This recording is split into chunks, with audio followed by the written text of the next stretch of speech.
Literatura de Buenos Aires. Buenos Aires es y ha sido siempre la cuna de la literatura, de enormes plumas que han encontrado en sus calles y rincones vastas fuentes de inspiración. Los primeros registros literarios son las crónicas de viajeros extranjeros. Entre los cronistas de la época de la conquista se destacan Ulrico Smil y Martín del Barco Centenera, con sus diversas obras, describiendo los diversos registros de sus viajes.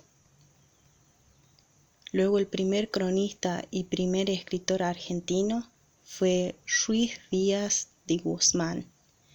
Fue un nativo de Asunción del Paraguay. Es considerado el primer cronista nacido en el Río de la Plata. Luis de Tejeda y Guzmán son discípulos de Góngora y San Juan de la Cruz. Es el primer poeta argentino. La época colonial o virreinal, barroca y épica crecen al amparo del fervor independentista, con Vicente López y Planes, Pantaleón Rivarola y Esteban de Lucas. Aparecen los esbozos de la literatura gauchesca, con Bartolomé Hidalgo, Hilario Ascazube y Estanislao del Campo.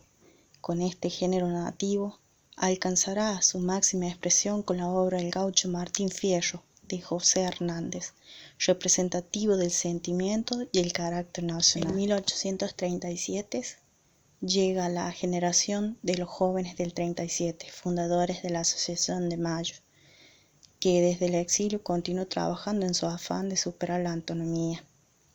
Es aquí donde se presenta Esteban Echevarría. Su primordial epígono fue el creador del primer cuento local y realista, como El Matadero. Después, debido al paralelo entre los mataderos y el gobierno rosista, también fue el autor del poema La Cautiva, donde el escenario de la pampa es primordial y del dogma socialista.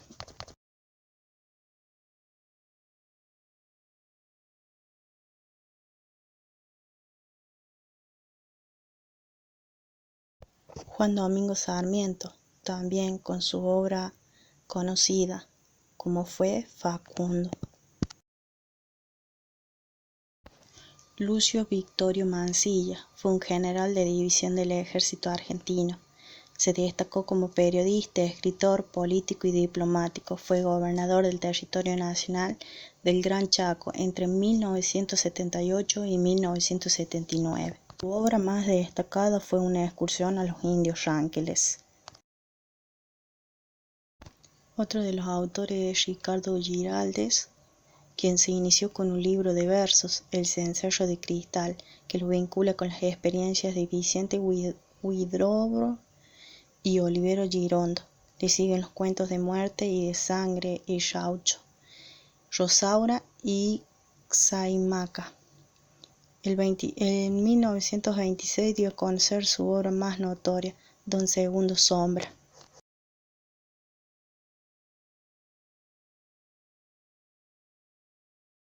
Le sigue Abelardo Castillo, quien fue un escritor argentino. Es considerado uno de los escritores fundamentales de la literatura argentina del siglo XX.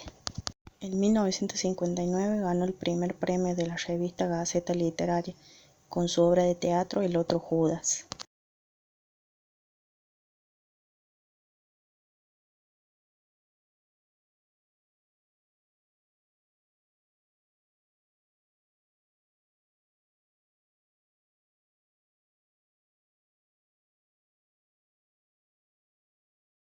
Raúl Brascas ha publicado una importante obra como antólogo, narrador y crítico literario.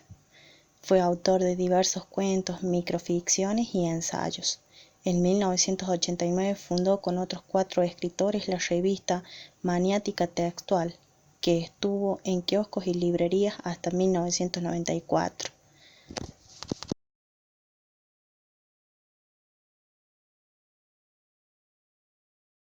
Por la puerta de la Avenida de Mayo entraba y se iba la gente siempre. No era fácil conversar a esa hora en el que todo el mundo tenía sed y se metía en el London como un cazador. La confitería Richmond, que hasta hace poco batalló por su supervivencia, albergó en los años 20 las reuniones de los editores de la célebre revista Martín Fierro, como lo fueron Leopoldo Marechal, Olivero Girondo y Jorge Luis Borges.